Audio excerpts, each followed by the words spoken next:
Hello everyone, this is BB Sangme, and in this today's video I am going to discuss about modified Goodman diagrams. In the previous video we have seen the Soderberg and Goodman diagram. Okay, so you should watch first the Soderberg Goodman diagram video to understand the modified Goodman diagrams. Okay, do subscribe for the upcoming videos of machine design. So students, when the components which are subjected to fluctuating stresses are designed by constructing the modified Goodman diagrams. So for the purpose of design, the problems are classified into two groups. First is components subjected to axial or bending stresses. Second is components subjected to fluctuating torsional shear stresses. Here, separate diagrams are used in these two cases. One by one, I will explain the first and second case. So let us see the first case of components which are subjected to fluctuating axial or bending stresses. The modified Goodman diagram for fluctuating axial or bending stress it looks like this. This is the figure of modified Goodman diagram. Okay. So in this diagram, the Goodman line is modified by combining fatigue failure with the failure by yielding. Here you can see that AF is the Goodman line and DC is the yield line. Okay, and the combination of yield line and Goodman line is the modified Goodman diagram. So in this diagram, you can see that the yield strength SYT is plotted on both the axes. Let me highlight this. Okay, so here you can see that yield strength SYT is plotted on X and Y axis, that is on the axis of mean stress and on the axis of stress amplitude. So this is the yield line. Let me highlight this yield line by a yellow color.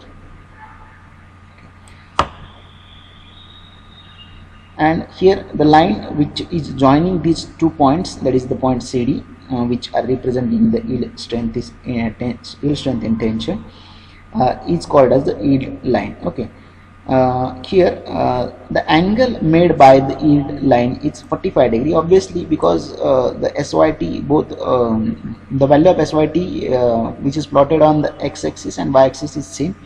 So for these two values, same values, whatever the line or the line drawn to join these 2 points, it makes an angle of 45 degree, obviously. Okay, similarly a line AF is constructed. Here you can see that AF is the Goodman line. AF is constructed to join SC, that is endurance limit, on the ordinate, that is y-axis, with the SUT, that is ultimate tensile strength, on the x-axis, that is the abscissa. Let me show you by a different color. Okay, so here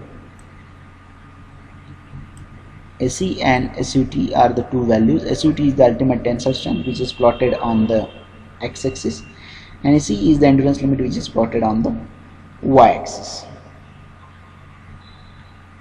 So the line which is joining SE and S-A is the line AF, okay, which is the Goodman line, which we have discussed in the previous video. You are supposed to see that video first to understand the modified Goodman diagram. Okay, you can see that these two lines are intersecting at a point, that is the yield line DC and the Goodman line AF. These two lines are intersecting at one point. Let me show you that point. Okay, so this is the point B. Okay, and here you can see the area OABC. Here, let me show you the area from point O to A, from point A to B, from point B to C, and from point C to O. Okay, so this is the region OABC, which is called as a region of safety. Okay, students, and it is also called as, this region OABC is also called as the modified Goodman diagram.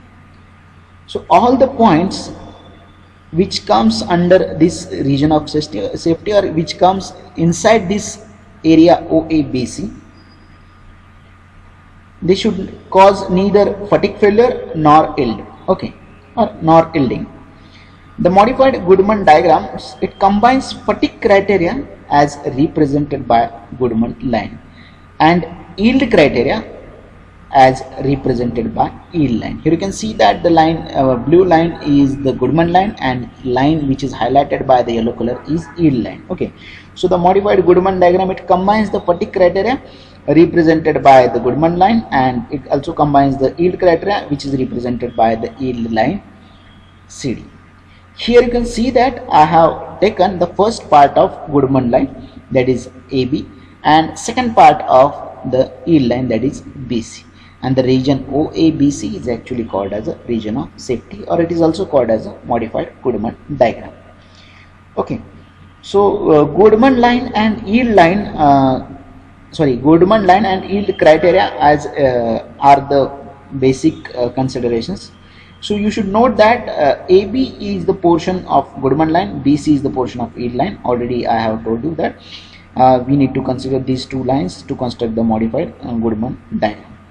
So if you see the stress pattern of fatigue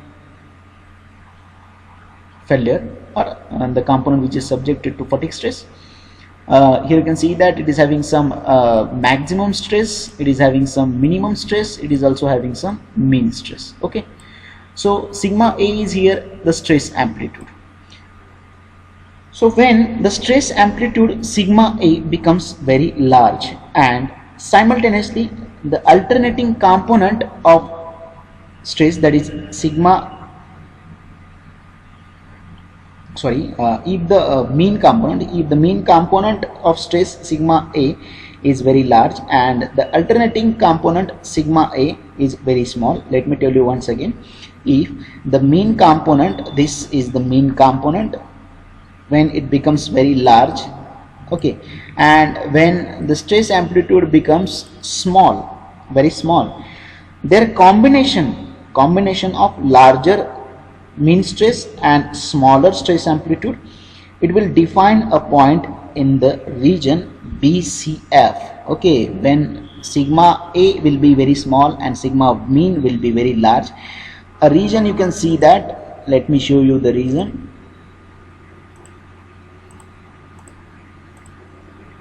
This is the region BCF. Let me highlight this.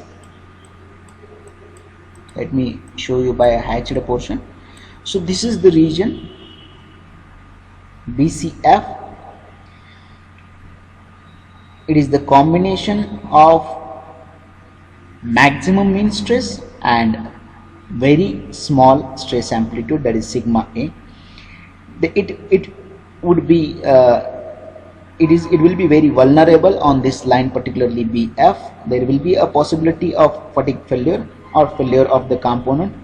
Okay, so this is the this particular BF Goodman line is very dangerous for the failure of component, so this region is avoided. So that is why we have considered the modified region, that is OABC.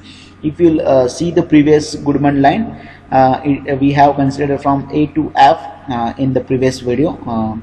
So in this new region, that is the modified Goodman diagram, we are going to consider the area OABC, because the BF line is the, at this portion there is a possibility of failure. Okay, so if so this will result in failure irrespective of safety in fatigue failure. The portion of BF line is very vulnerable portion. Okay, and this needs a correction. So to do the correction, we have omitted this particular section and we have only considered the section of OABC. Okay, so this is the basic reason to modify the Goodman diagram or Goodman line. Okay, so while solving the problem, a line OE I have drawn here, you can see that. Let me show you. This is the line OE, which is actually exactly perpendicular to this particular yield line. Somewhere at here you can see that it makes an angle of 90 degree. So this line OE intersects the Goodman line somewhere at point X. Let me show you the point X. Let me highlight this.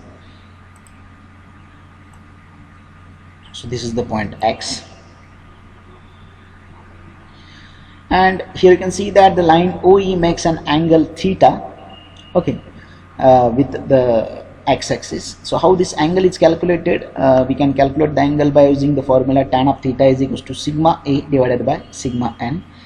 So here sigma A is the stress amplitude, sigma m is mean stress, and mean stress can be calculated by using the average of maximum stress and minimum stress. Okay. Here the same equation can be written as sigma A upon sigma m is equals to PA upon A upon PM upon A is equals to PA upon PM. So here the magnitudes of PA and PM can be determined from maximum and minimum forces acting on the component. Okay. So similarly, it can be proved that tan of theta is equals to, or it can be written as tan of theta is equals to PA upon PM. Okay. So similarly, it can be proved that tan of theta is equals to MBA upon MBM. Here MB is the bending moment, and MBA is the bending moment stress amplitude during the bending moment, and MBM is the mean bending moment. And it can be determined from maximum and minimum bending moment acting on the component. Okay. The magnitudes, the point of intersection of line AB and OX is X. Here you can see that the line AB and OE are intersecting at point X, and the point X indicates the dividing line between the safe region and region of failure. Okay. So here I am going to modify this region of safety. It is actually the line OX is dividing the region of safety into two regions. First one is the safe region and second one is the region of failure. Okay. The coordinates of point X, if you will see the coordinates of point X, X coordinate of point X is SM and Y coordinate of point X is SA. Okay. These are the limiting values of stresses which are used to calculate the dimensions of the component. So here the permissible stresses are sigma A, that is stress amplitude, is equals to SA divided by factor of safety, and sigma m is the mean stress, which is calculated by the average of maximum stress and minimum stress, which is equals to SM divided by factor of safety. Okay. So the modified this is especially for the component which is subjected to fluctuating axial or bending stresses. Next is the component subjected to fluctuating torsional shear stress. Okay. So here for the component which is subjected to fluctuating torsional shear stress, the modified diagram for fluctuating torsional shear stress is, this is the diagram. You can see that in this diagram the torsional mean stress is plotted on the x-axis, that is on the abscissa, and the stress amplitude, torsional stress amplitude, is plotted on the y-axis. Okay. Here the torsional yield strength SSY is the torsional yield strength which is plotted on the x-axis, and the yield line is constructed from the SSY. Okay. This particular yield line is inclined at an angle of 45 degree to x-axis. So it is interesting to note that up to certain point the torsional mean stress up to certain point has no effect on the torsional endurance limit. Okay. Therefore a line which is drawn through SSC, here you can see that there is a line which is drawn through SSC on the ordinate and parallel to the abscissa, that is parallel to the x-axis. The point of intersection of this horizontal line and this inclined line is the point B, or the point of intersection of this horizontal line and yield line is point B, and the area OABC, here again let me show you, here there is one area OABC, this is the area OABC, this is the region of safety for the component which is subjected to fluctuating torsional shear stresses. Okay, so it is not necessary to construct a fatigue diagram for fluctuating torsional shear stress because AB is parallel. Okay, there is no need to construct the diagram. AB is parallel to x-axis. So instead of that, a fatigue failure is indicated if tau A is equals to SSE, and a static failure is indicated if tau max is equals to, that is maximum shear stress is equals to tau A stress amplitude plus mean shear stress is equals to SSY, that is yield strength in shear. Okay, so the permissible stresses are tau A is equals to SSE divided by factor of safety, and tau max is equals to SSY divided by factor of safety. Okay, that's it. Thank you.